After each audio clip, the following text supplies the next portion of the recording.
Please settle down.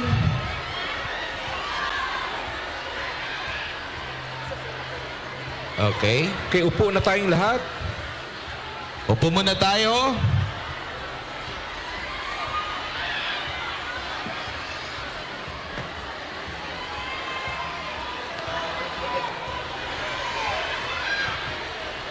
Okay. Habang kayo po ay umuupo at pumupunta na sa inyong mga pwesto, susunod na mangungusap po sa atin ngayon pong tanghali o hapon na ito. Tawagin natin para magbigay din ng pasasalamat kay PRRD at magbibigay na lang din ng pasasalamat at pagpapakilala kay Pastor Apollo Siquibulay at sa KOJC. Walang iba, tawagin natin si Binibining Kathy Binag!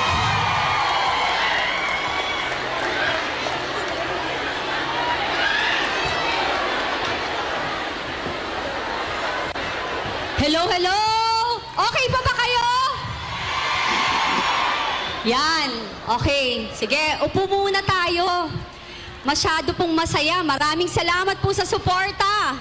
Para po sa kay former President Rodrigo Roa Duterte at of course, kay Pastor Kibuloy.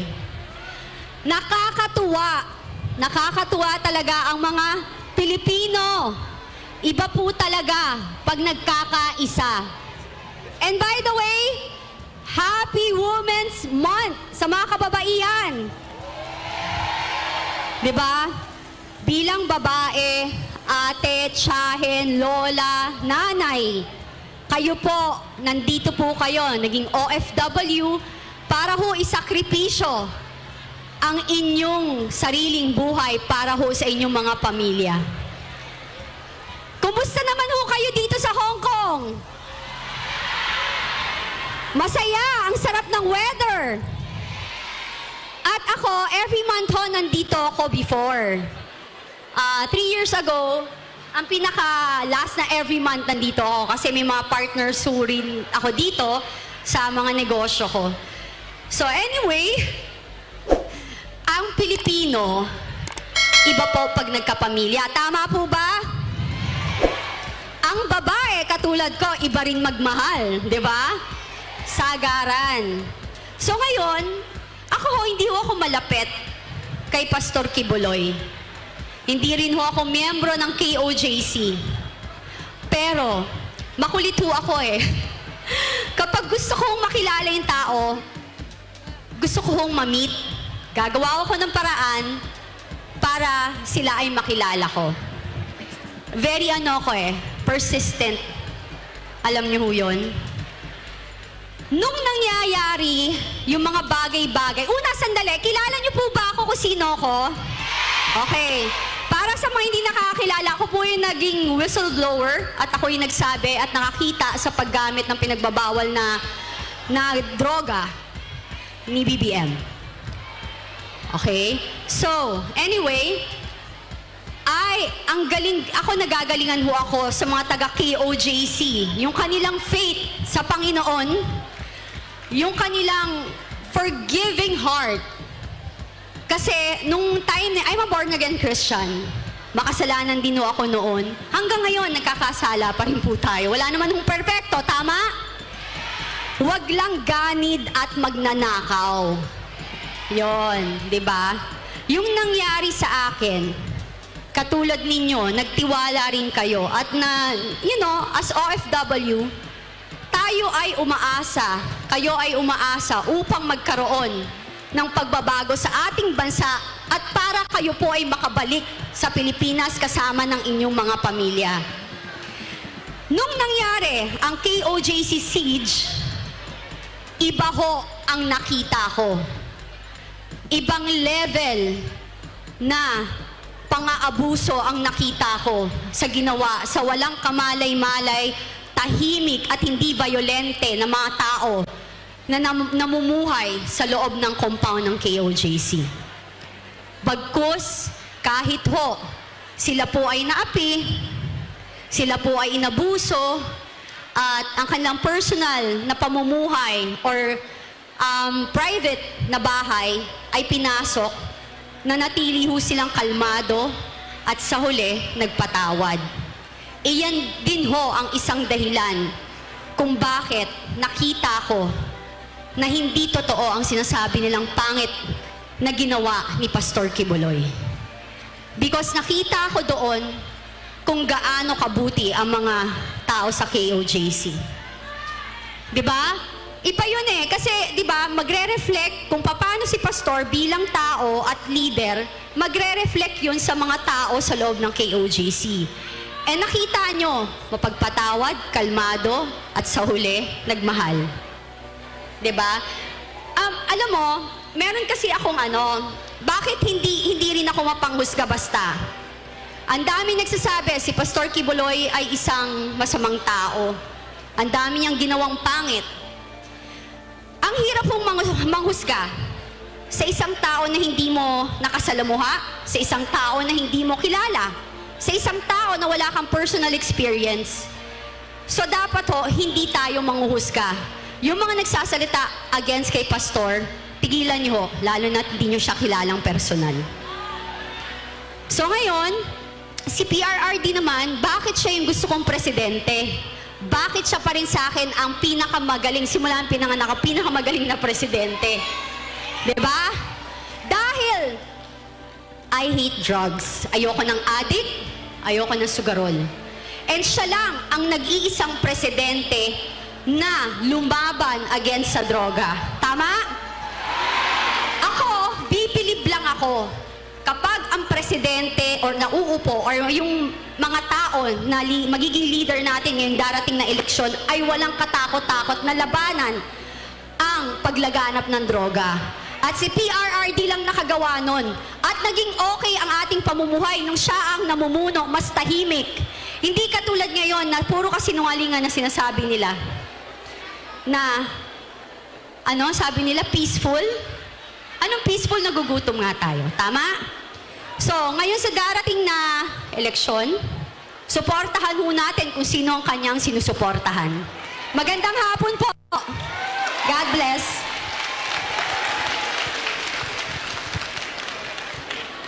Ang hirap sundan ni BP Sara. Maraming salamat kay Binibining Cafe Binag.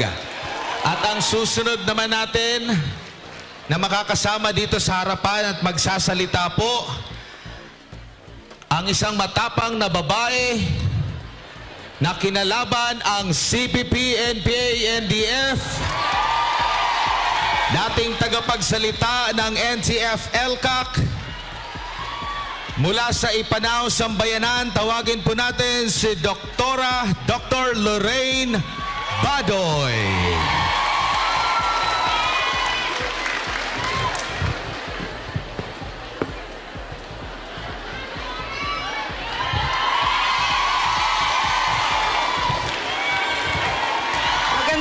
Magandang araw sa aking mga kababayan. Napakasaya ko tuwing kasama ko kayo at dala ko hindi lang ang sarili ko at ang pagmamahal ko, kundi dala ko ang pagmamahal at pasasalamat ng bawat Pilipino na inyong inalalayan ng sakripisyo. Maraming salamat sa inyong lahat.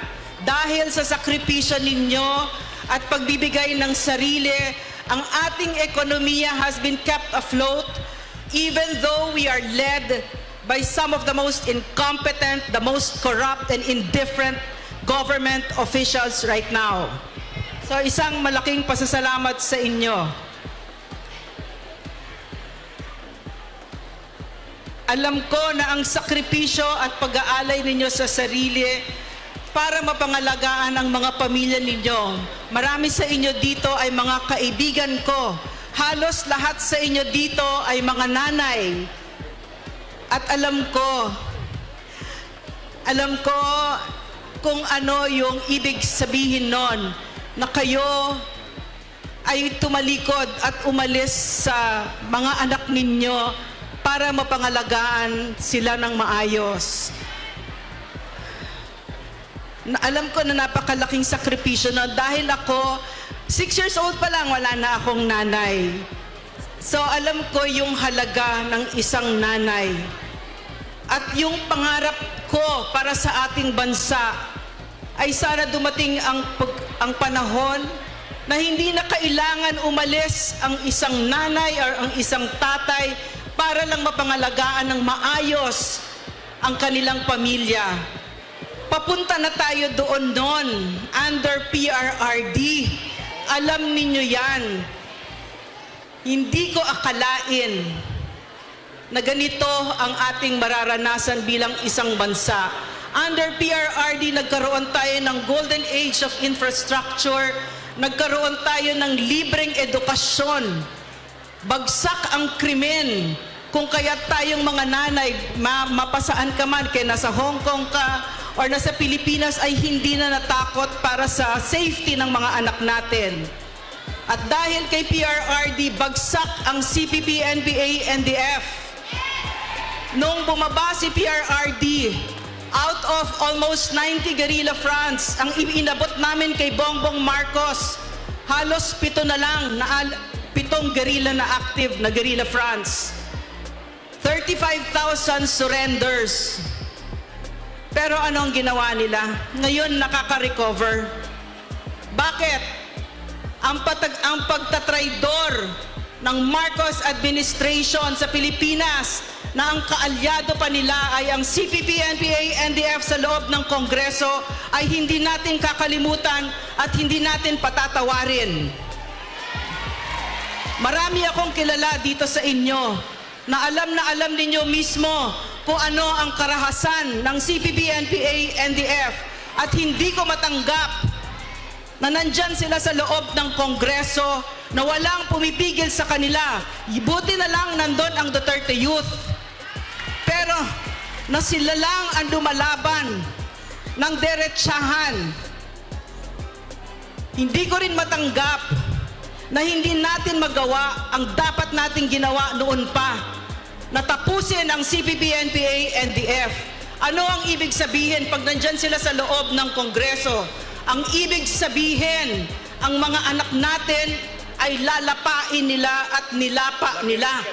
Hindi na natin maibilang kung ilan ang mga anak natin na namatay bilang NPA dahil sa mga nasa loob sa Kongreso at sa labas. Pero mas nakakatakot sila pag nasa loob sila ng Kongreso at walang pumipigil sa kanila.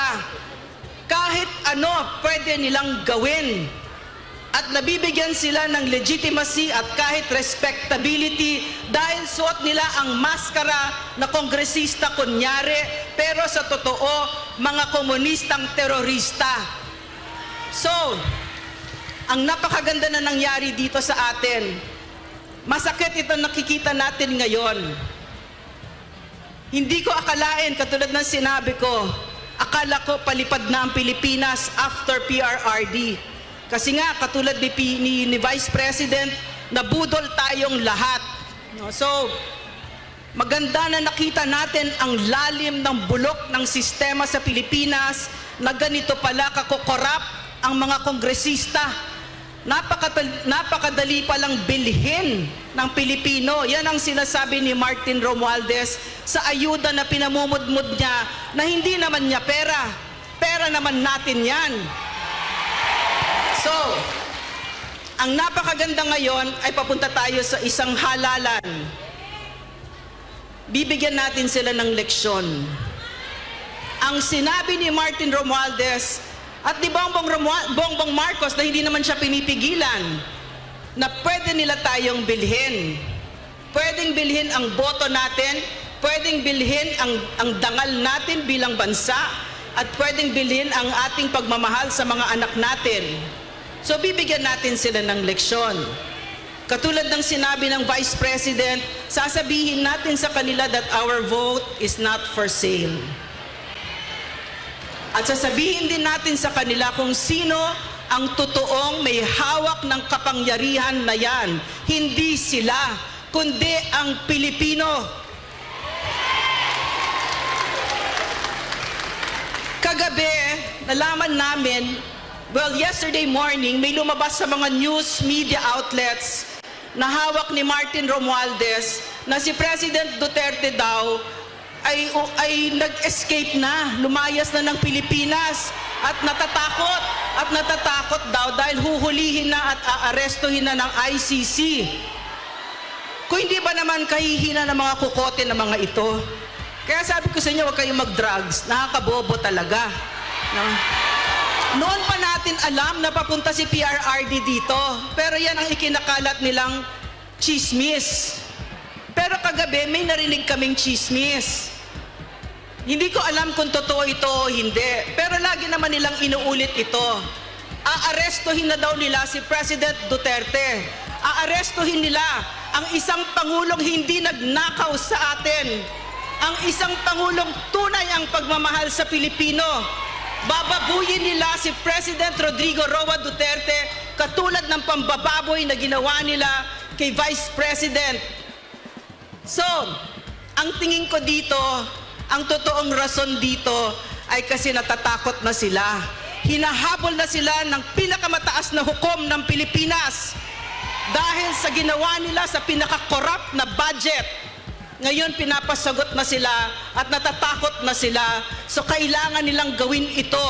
At alam nila na magkakagulo ang Pilipinas pag ginawa nilang arestuhin ang isang pangulong kinaiinggitan ng buong mundo ng mga leader dahil sa napakataas na trust and approval ratings niya mula nung umupo siya hanggang sa bumaba siya hanggang ngayon.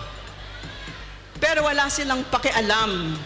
Wala silang pakialam kahit mawasak ang Pilipinas. Hindi nila pinakinggan ang sinabi ng Iglesia ni Cristo na wala ng impeachment sana.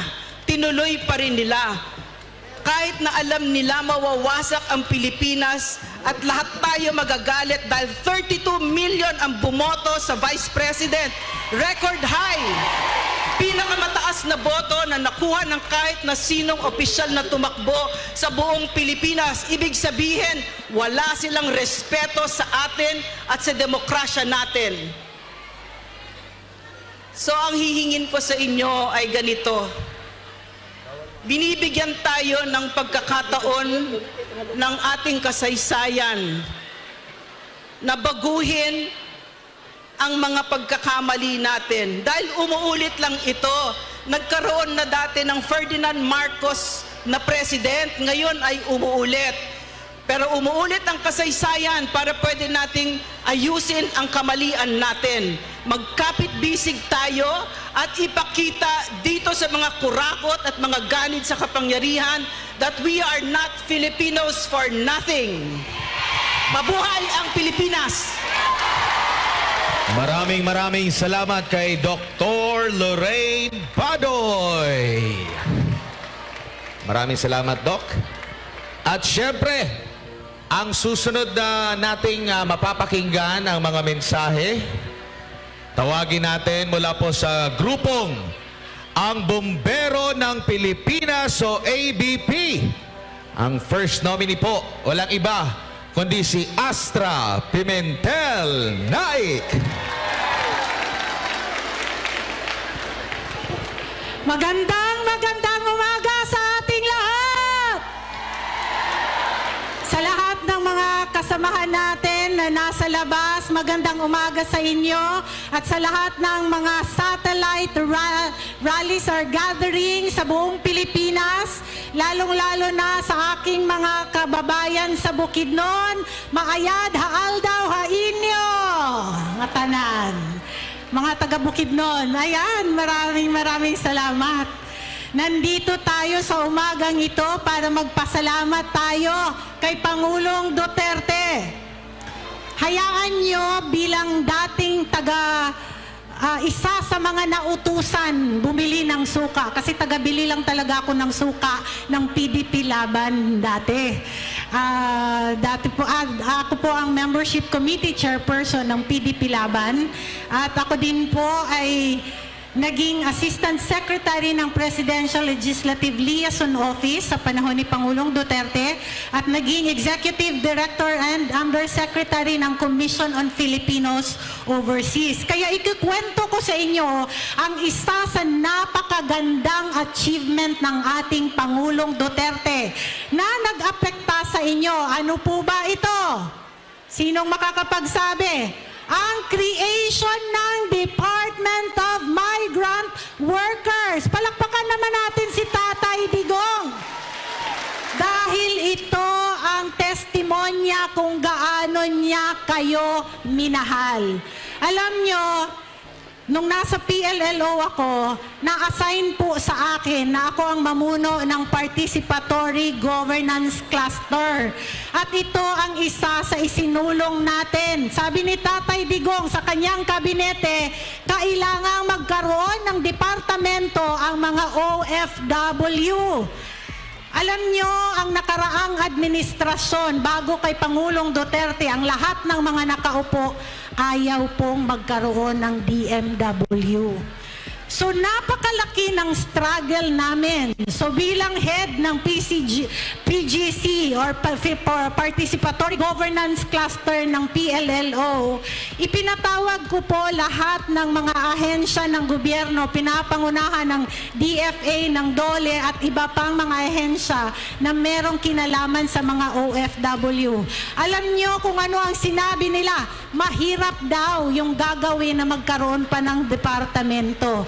Pero ipinush natin ito at sila ay nakumbinsi. Makikita nyo po yan sa transcript of records ng Senado at ng Kongreso na isa po tayo sa talagang nanguna ipaglaban na magkaroon ng Department of Migrant Workers.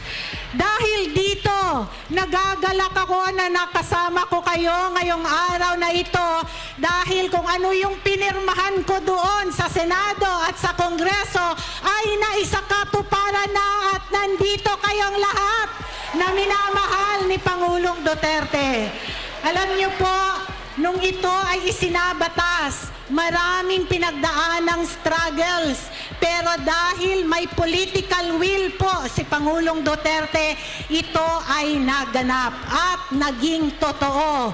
Kaya isang mabuhay para kay Pangulong Duterte, mabuhay! Mabuhay ang DMW! Mabuhay ang bansang Pilipinas! Higit pa dyan, alam nyo, isa sa mga nakita ko nung ako ay Commission on Filipinos Overseas Undersecretary, karamihan sa inyo, pagka nagkaroon ng sunog at kalamidad sa Pilipinas, kayo yung pinakaunang nagpapadala ng tulong.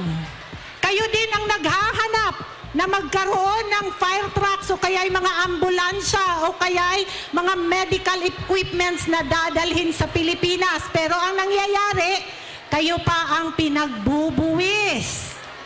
Dapat ito ay hindi na magkaroon ng buwis at ito ang isusulong natin pagdating sa atin dito sa 2025 na eleksyon at kasama ang buong Team Suka na isusulong natin ang lahat ng pangangalaga sa ating mga OFW.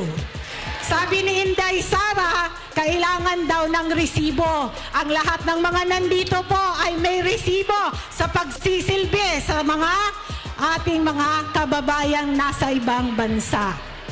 Si Pastor Kibuloy po, ako ay nagagalak. Sabi ko, kaming mga taga Mindanao, kinsay mga taga Mindanao dire? Ay, daghan kayo! Oh, kitang mga taga Mindanao, kabalugyod tang nabaniog sa Tibok Mindanao ang ngalan ni Pastor Kibuloy. Di ba? Tungod sa iyang kaayo, dahil sa kagandahan na ipinakita niya sa kanyang simbahan. Nakilala ko si Pastor Kibuloy matagal na, pero naging personal ang aming pagkakaibigan mula nung 2021. Kaya sabi ko nga, nagagalak ako dahil nakikita ko lahat ng campaign paraphernalia ni Pastor Kibuloy. Yung regalo kong barong sa kanya, ang kanyang suot-suot.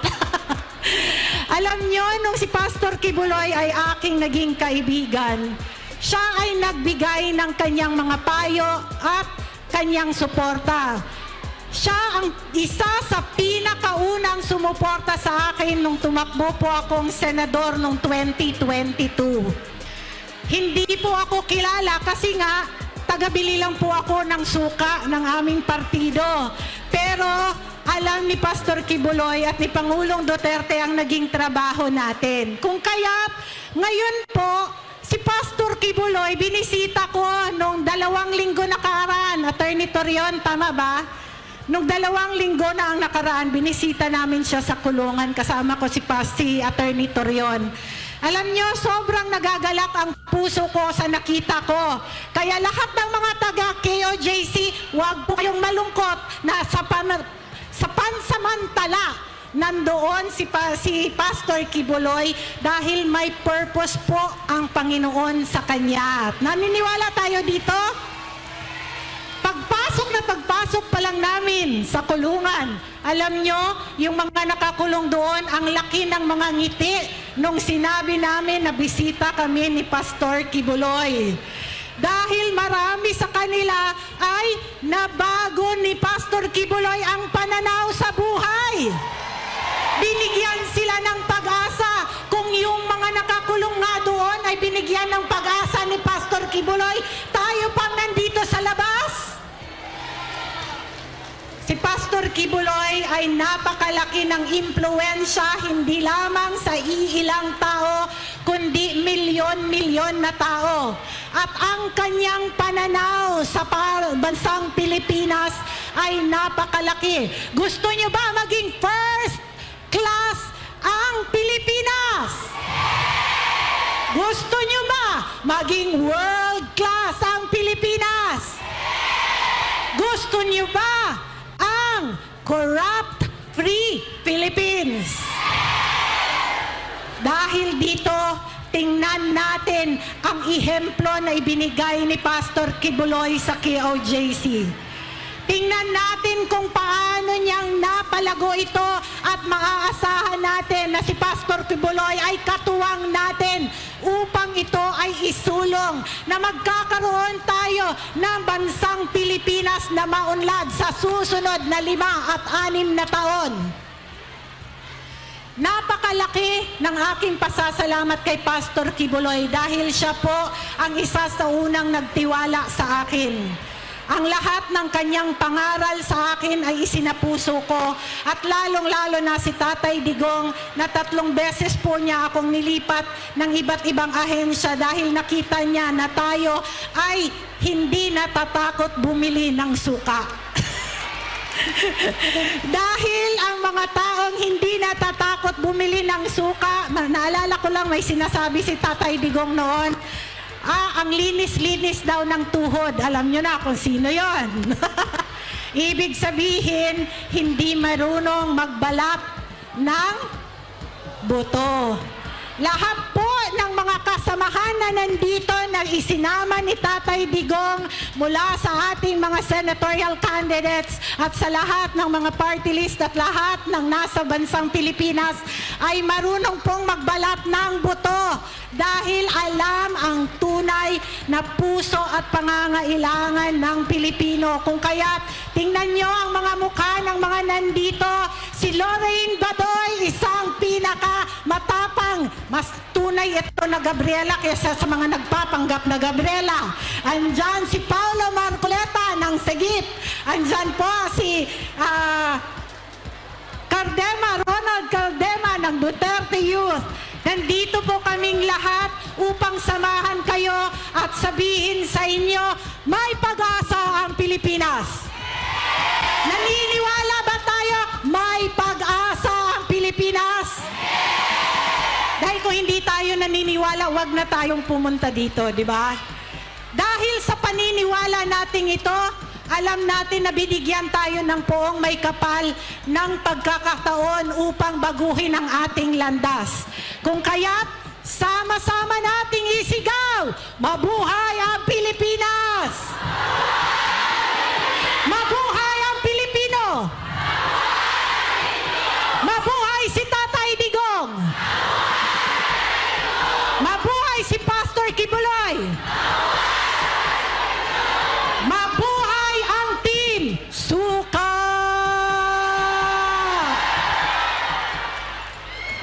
Maraming salamat po. Maraming salamat kay Binibining Astra Pimentel Naik mula po sa Ang Bombero Party List Samantala sa mga sandaling ito, dako naman tayo.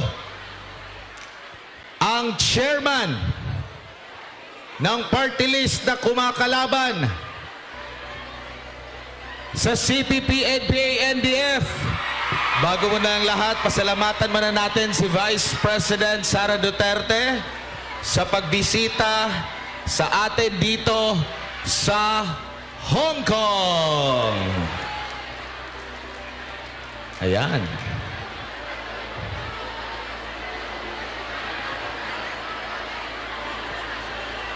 Okay. Balik tayo. Ang susunod pong magsasalita dito sa ating harapan, ang chairman ng Duterte Youth Party List, former Undersecretary at chairman ng National Youth Commission, Ronald Cardema. Magandang hapon po sa inyong lahat. Ako po si Chairman Ronald Cardema ng Duterte Youth Party List. Kasama ko rin po si Congresswoman Cardema ng Duterte Youth Party List. Ang kaisa-isang party list sa Kongreso na lumalaban sa mga makakaliwang grupo. Ang kaisa-isang party list sa Kongreso na nagbabalik ng death penalty para sa mga kriminal, terorista at durugista. At ang kaisa-isang party list na nagtanggol kay Pangulong Rodrigo Duterte sa ating Kongreso. Ngayong araw po na ito ay araw ng pasasalamat natin kay Pangulong Rodrigo Duterte at sa lahat po ng dapat magpasalamat.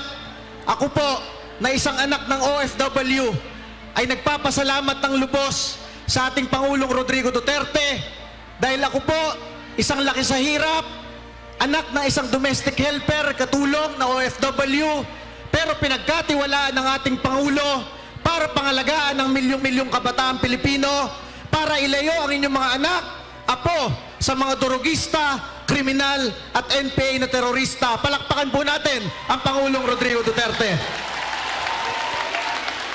Alam nyo, ang inyong Duterte Youth Party List po, wala kaming TV ads, wala kaming radio ads, wala kaming billboard.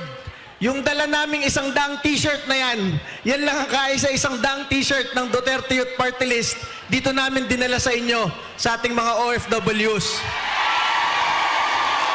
Tinanggalan pa kami ng pondo ng Marcos administration. Pero bakit kahit na wala tayong pondo, inaaway tayo, bakit ang pinaka-nangunguna ngayon sa buong Pilipinas ay ang Duterte Youth Party List? Dahil mayorya ng mga Pilipino ay Duterte supporters. Kaya masabi ko sa inyo, kahit nagbalimbingan na ang mga senador at ang mga kongresista sa Pilipinas, tinraidor nila ang Pangulong Rodrigo Duterte, bumoto sila para i-impeach si Vice President Sara Duterte. Bakit hindi bumabalingbing ang inyong Duterte Youth Party List? Dahil alam natin na milyong-milyong Pilipino, milyong-milyong OFWs ang hindi kahit kailan babalingbing sa ating pinakamamahal na Pangulo, Rodrigo Duterte. Anong sinasabi nilang fake news ngayon sa Pilipinas? Tumakas daw ang Pangulong Duterte mula sa ICC, warrant of arrest. Ang masabi ko sa inyo, panoorin ninyo ang araw na ito na kasama ni Pangulong Duterte ang libo-libong OFWs. Dahil pagbalik ni Pangulong Duterte sa Pilipinas, dala ni Pangulong Duterte ang milyong-milyong boto ng mga OFWs buong mundo. Alam nyo, yung ginagawa nila kay Pangulong Duterte at kay Vice President Sara Duterte ay hindi kumakatawan sa kagustuhan ng mga Pilipino. Yung 240 na kongresista na yan na bumoto, alam nyo yung ginagawa sa Davao del Sur, sinisira ng mga taga Davao yung tarpaulin ng congressman na bumoto para i-impeach si Sara Duterte.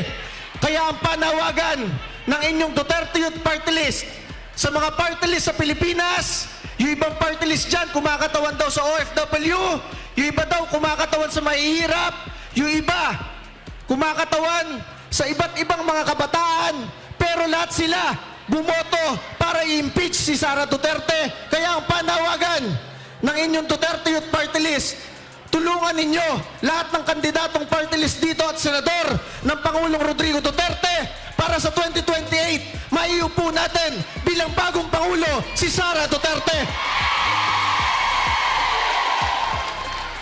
Akala nila mahina na ang mga Duterte. Hindi nila alam si Rodrigo Duterte at si Sara Duterte wala pang talo kahit kailan sa buhay nila. Naging vice mayor ng Davao noong 1987, naging mayor, naging congressman, naging presidente ng Pilipinas. Kung gusto lamang ni Rodrigo Duterte tumakbong senador noong 2022, senador ngayon si Rodrigo Duterte. Kung gusto lamang ni Sara Duterte tumakbong presidente noong 2022, presidente si Sara Duterte. Kaya lang nandyan nakaupo si Bongbong Marcos dahil tinulungan sila natin at ng pamilya Duterte. Kaya sa 3 taon na ito na pinahirapan nila ang mga Duterte, wala silang utang na loob sa ating mga Pilipino at sa mga Duterte. Ipapakita natin ngayong 2025 kung sino talaga ang pinakamamahal ng mga Pilipino, Rodrigo Duterte at Sara Duterte.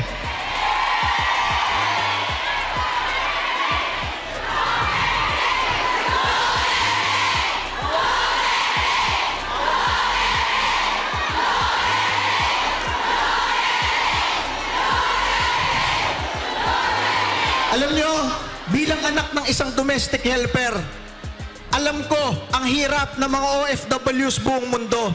Nagpapadala kayo ng pera sa Pilipinas, umaasa kayo na ang inyong mga anak ay mag-aral lang mabuti.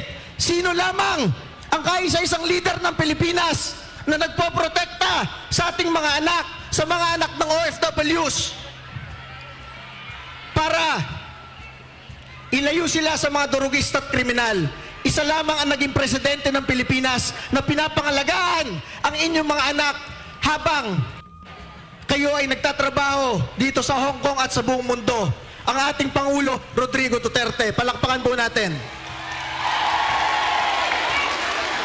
Kaya kami po sa Duterte Youth Party List, kahit kami po ay nag-iisa na lamang sa Kongreso na nagtatanggol kay Pangulong Rodrigo Duterte, kami ay patuloy na lumalaban, kami ay patuloy na naninindigan, kami ay patuloy na magiging boses ng mga OFW at ng taong bayan.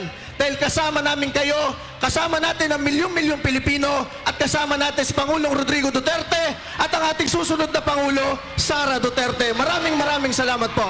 Maraming salamat kay Chairman Ronald Cardema ng Duterte Youth Party List. We would like to recognize ang presidente ng PDP Laban, walang iba, Senador Robin Hood Padilla.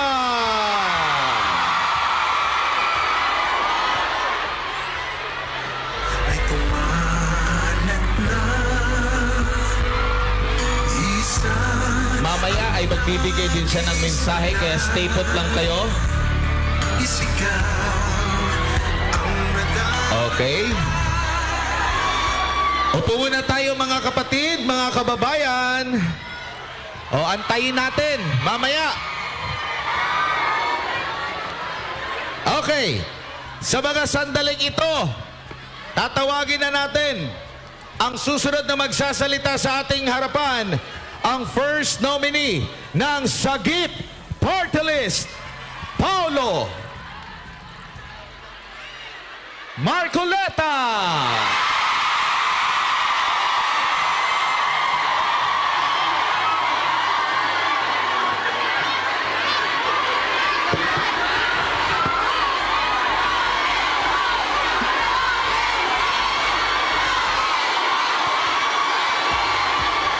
Magandang umaga po sa inyong lahat. Mga mahal po naming OFWs, mga buhay na bayani ng ating bansa. At ngayon ay nagse-celebrate tayo ng Women's Month. At nakikita ko 98% ng mga audience natin ay mga kababaihan. Isa pong pagpupugay sa mga babae na bayani ng ating bansa. Magandang umaga po sa inyong lahat. Magandang hapon. Nabanggit lang ang Marcoleta, nagtilian na kayo. Akala nyo siguro si Dante Marcoleta na yung aakyat. Yung pala, carbon copy lang. Pero wag yung sabihin na magkamukha kami. Mas gusto ni Daddy, mas gwapo siya. Alam nyo naman sa lahat ng bagay, competitive yun, di nagpapatalo. Ayun. Ako nga po pala si Paolo Marcoleta, ang panganay na anak ni Dante Marcoleta, at siya pong tumatayong nominee ng Sagip Party List. Alam niyo naman po si Daddy ay graduate na sa Kongreso, naka 3 consecutive terms. Siya po ay lalaban na sa Senado at ako po ang hahalili sa kanya bilang first nominee ng Sagip Party List. Sabi ni Congressman Cardema, ang Duterte Youth ang tanging party list na lumalaban daw sa mga komunista. Tama yun. Siya din daw ang party list na pinaglalaban ang ating Pangulong Rodrigo Duterte. Pero gusto ko sabihin sa inyo na ang Sagip Party List, ang tanging party list na ipinaglaban ng ating Vice Presidente noong kasagsagan ng budget hearings sa katauhan ng aking tatay na si Dante Marcoleta. Tama po ba? Ayan. So meron din kaming milestone pala, no? Kong Cardema. Ayan. Sasabihin ko lang po sa inyo ang plano ng mga tao sa House leadership. Sila po ay nagtayo ng napakaraming mga bagong party list. Bakit kanyo? Para po mapalawig ang kanilang kapangyarihan dyan sa mababang kapulungan. Napakaraming dami party list ang kanilang tinayo. Hindi ko alam kung iba't ibang klase mga pangalan ang kanilang tinayo para maparami ang boboto sa kanila pagdating ng botohan for House Speakership. Kaya maging matalino po tayo. Napakaraming party list dyan na bagong tatag. Ang gusto lang naman ay mapalawig at mapahaba, ma-perpetuate ang kanilang power sa Kongreso. Ang Duterte party list groups, iilan lang ba yan? 7? 8. Sagip party list, ang Bombero party list, Duterte Youth, Bisaya Gyud, ano pa? PPP party list. Ano pa? Panao party list na pinangungunahan ng napakagaling at napakatalino na Ma'am Lorraine Badoy. Ang gawin po natin, gawin nating masistema ang pagboto. Kailangan lahat ng 8 party list na pro-Duterte, pro-country, kailangan maupo. Pag hindi kami nakiupo, nako, alam niyo na mangyayari sa Kongreso. Mamamayani ang mga buwaya sa mababang kapulungan.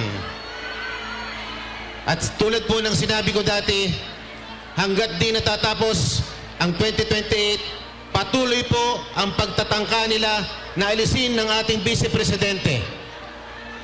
Pag kami po ay inihalal nyo sa mababang kapulungan, kami po ay magiging matibay na kalasag na kukontra sa anumang pagtatangka nila na impeach ang ating Vice Presidente.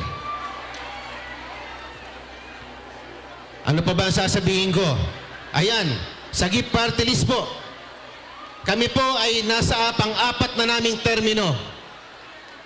Pang-apat na termino na.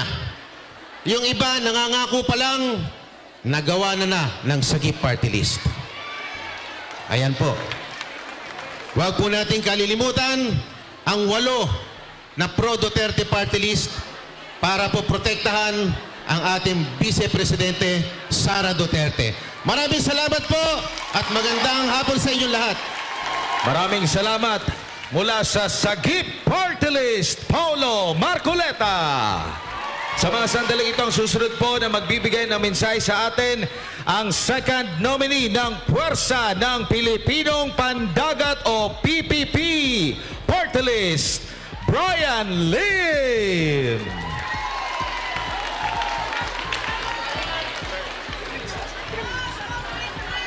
Hello? Hindi to uso ha, hindi to uso ngayon. Hindi lang ako na-inform na bawal pala yung mga political, wala akong iba eh. So biniliktad ko lang, baka gayahin nyo. Hindi to uso. Good afternoon sa inyo, good afternoon. Mga OFW, KOJC, tama pala itong KOJC. Pangatlong KOJC ko na to. Kung hindi nyo na itatanong, nung KOJC siege, no? Inutusan ako, actually tinawagan ako ni Congressman Paulo Duterte, napuntahan yung KOJC siege. Gusto niyang merong eyes and ears doon, no? Nung pumunta ako, nakita ko talaga yung kalabisan. Kalabisan ng mga yung mga police doon. Anyway, I went there as an observer lang. I went there as an observer and end up as sympathizer ng KOJC, no? Pati yung tinatawag nila yung simbahan. Yung simbahan, binaboy nila yung simbahan. Hindi nyo lang simbahan 'yon. Simbahan din namin 'yon kasi iisa lang ang Diyos natin. Anyway, konting message lang kay Mr. Marcos, kung pwede ba. You make no mistake, Mr. Marcos, we will gaganti kami. Gaganti kami ngayong